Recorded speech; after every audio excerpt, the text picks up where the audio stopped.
नमस्कार मित्रांनो, बऱ्याच जणांचा क्वेश्चन असतो की गाडीचं एसी लावली ना गाडीचं ॲव्हरेज कमी होतं का वाढतं, किंवा गाडीचं ज्यावेळेस लॉंग रूटला जात असताना गाडीच्या काचा काय काय जण खाली ठेवून चालवतात, त्यावेळेस त्यांना असं वाटतं की गाडीचं ॲव्हरेज जास्त पडलं जातं, असं होतं का?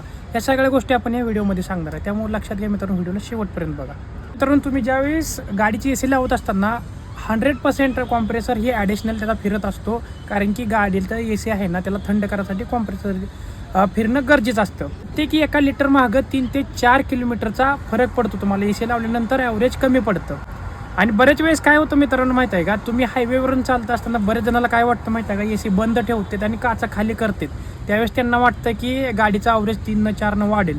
पण ही पण खरं आहे मित्रांनो, परंतु तुमची गाडी जर 20-30च्या स्पीडमध्ये असेल तर त्यावेळेस तुम्ही एसी बंद केली आणि काचा खाली ठेवल्या तर ॲव्हरेज जास्त पडतं. तुमची गाडी ना 50-60च्या स्पीडच्या पुढं असते ना हायवेला, त्यावेळेस तुमच्या गाडीच्या काचा खाली असल्या ना त्याच्यामध्ये हवा घुसली जाते आणि तुमच्या गाडीला उलट्या दिशेनं वडलं धरलं जातं. त्यामुळे लक्षात घ्या मित्रांनो, ज्यावेळेस तुमच्या गाडीचं स्पीड 30-35 असेल ना त्यावेळेस तुम्ही काचा खाली ठेवल्या आणि एसी बंद केला त्यावेळेस तुम्हाला ॲव्हरेजला चांगला फरक पडेल.